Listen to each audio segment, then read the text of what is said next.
Hello! In this video, we are going to be taking a look at the quadratic formula and how to use it to solve quadratic equations. We will also be talking about the discriminant, if I can fit it into this video in 15 minutes, otherwise I'll make a separate one for the discriminant. Okay.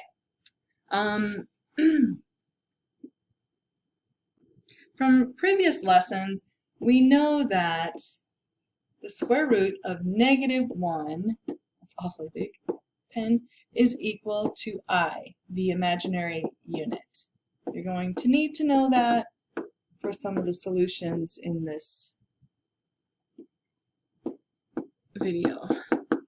Alright, so the imaginary, so if you end up with a negative underneath the square root, then it's considered an imaginary number, and it's not really imaginary, and it really exists, but it's called imaginary because at first they thought they were imaginary numbers, but we realize now that we use these numbers all the time in all kinds of places. Okay, so this is really more like our fifth method for solving quadratic equations. We learned how to solve quadratic equations graphically, then by factoring and by completing the square, taking square roots, and then this one is the quadratic formula. So the quadratic formula gives us solutions to any quadratic equation when they are in this form and a is not equal to 0. So a, b, and c are real numbers and a is not equal to 0, otherwise it would no longer be a quadratic. The solutions to the quadratic equation ax squared plus bx plus c equals 0 are given by this formula. You need to write this down. Write down what I put in highlights here.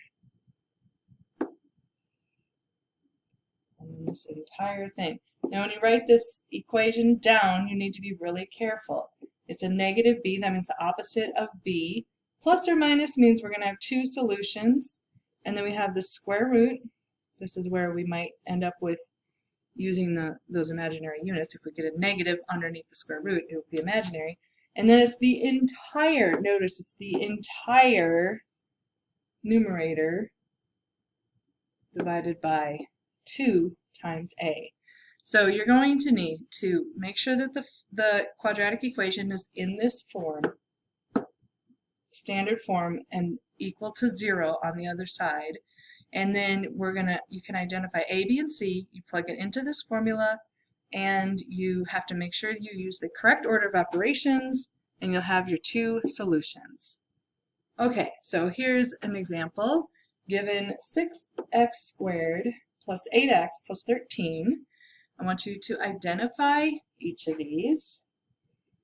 So if you identify a, hopefully you said, now it's not going to work. Well, okay, it's supposed to disappear. It didn't.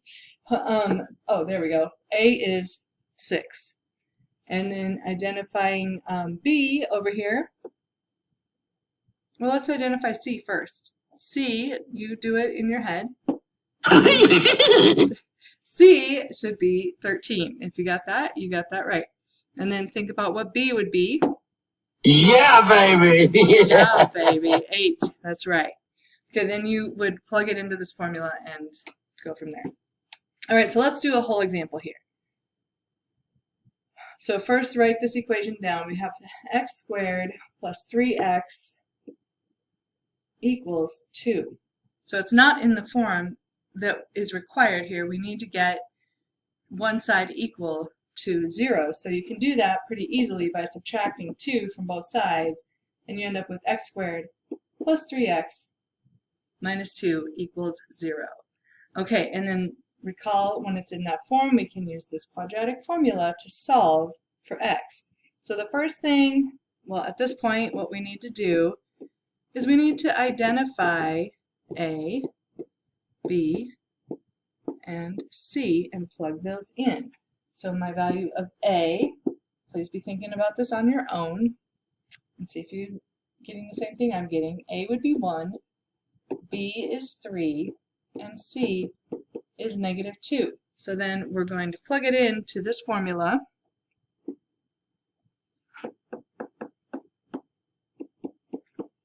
Should write this down a couple of times so it sticks in your brain. When you write something down, it stays a lot longer in your brain.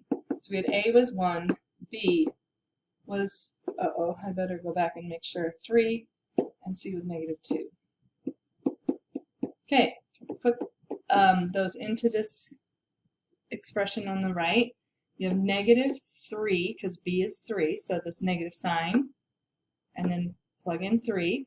And then we have plus or minus the square root of 3 squared, and then subtract from that 4 times a, which you really don't even need to write it. If you're multiplying by 1, it doesn't change anything, but I'm going to put it there just so you see. And then divided by, make sure that divided by bar goes underneath the entire numerator, and then 2 times 1. Now we need to simplify. So we have negative 3 plus or minus. I'm going to simplify what's underneath here. We have 9, and then you have minus 4 times 1 times negative 2, which is negative 8. So 9 minus a negative 8 becomes plus 8. And then 2 times 1 is 2. So we got to whittle this down a little bit more. We have negative 3 plus or minus the square root of 9 and 8 is 17. All divided by 2. And at this point, there are no perfect squares in 17, nothing to simplify. This answer works. We have 2 answers here. One of them is negative 3 plus the square root of 17. That's a plus sign, divided by 2. The other answer is x equals negative 3 minus the square root of 17 divided by 2.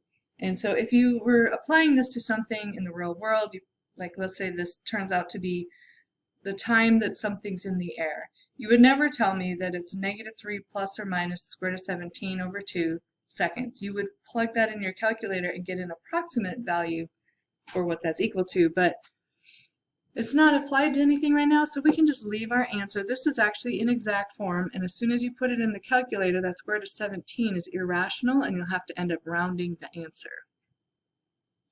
Okay, so this is just showing you how to do that. When you graph, if you graph this equation, y equals x squared plus 3x minus 2, we figured out where the zeros are, which is here and here. So remember, we had 2 answers. We had negative 3 plus minus square root of 17 all divided by 2. So this answer over here is going to be the negative 3 minus the square root of 17 all divided by 2, whatever that answer is. And this one over here is x equals negative 3 plus the square root of 17 over 2, which happens to be equal to about 0.56. And again, that number is an estimate and it's rounded. Okay, so let's do one other example, and then I'll do the discriminant we'll do a couple more examples here. Okay, so write this example down, 25x squared minus 18x minus 12x minus 9. First thing you need to do is get everything on one side. So we subtract 12x and we add 9, and you're going to subtract 12x and add 9 to this side, and you end up with the 25x squared stays, and then negative 12 and negative 18 adds up to negative 30x, and then plus 9. So now we have it in the form that we want. Identify your a, b, and c. We have a is 25, b is negative 30, c is 9. So then I want you to plug those values into this formula and simplify that and see if you get the right answer. I'm going to do the problem, and you pause the video and do the problem, and then come back to check your answer. Okay, when you plugged this in, you should have gotten 30 plus or minus negative 30 squared minus 4 times 25 times 9, all divided by 2 times 25. Simplifying that, negative 30 squared is negative 30 times negative 30, so remember that's going to be a positive 900. And then 4 times 25 is 100, times 9 is 900 as well. And then 2 times 25 is 50. So after you simplify that, 900 minus 900 is 0. The square root of 0 is 0. So this ends up being 30 over 50, or simplifying that, it's 3/5.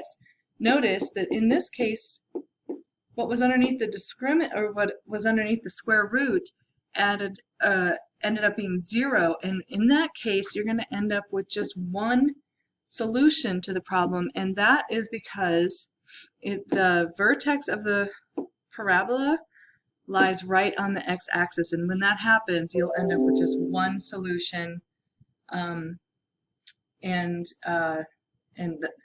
hits the x-axis in just one spot. Okay, we're going to do one more problem here. Write this equation down. We're going to find the zeros, which means we're going to have 0 in place of y. Go ahead and identify A, B, and C, put it in the formula, and come back and check your work. All right, so we have A is 2, B is 4, C is -5. Plug it into the formula as I did there, right here. Simplifying underneath the square root, I ended up with a 56. Remember, you have a double negative here, so you're going to add that 40, not subtract it. If you subtracted, then catch yourself, because it's a really common error. And then 56 has a perfect square of 4 in it. 4 times 14 is 56, so we can split this fraction up. You have -4 over 4, which I put right here, and then plus or minus 2 times the square root of 14, because the square root of 4 is 2, over 4, and then that's simplified to 1/2. And so my final answer was x equals -1 plus or minus the square root of 14 over 2. Okay, let's try one more problem. We're going to find the zeros of this function, so that means I'm going to have 0 in here. Then identify A, B, and C, plug it into the quadratic formula. You do it, and then check back with me. Okay, so your A value is -2, your B is 4, and C is -5. Plugging it into the quadratic formula, you should get -4 plus or minus the square root of 4 squared minus 4 times -2 times -5, all divided by 2 times -2. And when you simplify that, we get to this point. We had 3 negatives, a negative times a negative times another negative becomes -40. So we have a negative underneath the square root here. Splitting that up, you can write it as the square root of 4 times the square root of -6, which means we have an I in our answer. The -4 over -4 is 1. That's where that 1 comes from. Plus or minus the square root of 4 is 2, and then I have I times the square root of 6 over -4, which this 2 and this -4 can simplify to 1. I didn't write the 1 over -2, which you don't actually even need the negative with the 2, because when you're doing plus or minus, it won't make any difference. And you'll get this type of solution where you have an I in the answer when the graph is never touching the x-axis or ever crossing it. That's when you will have problems where there's an I involved in the solution. It's when it never crosses the x-axis and you have actually 0 x-intercepts. Okay, that's that.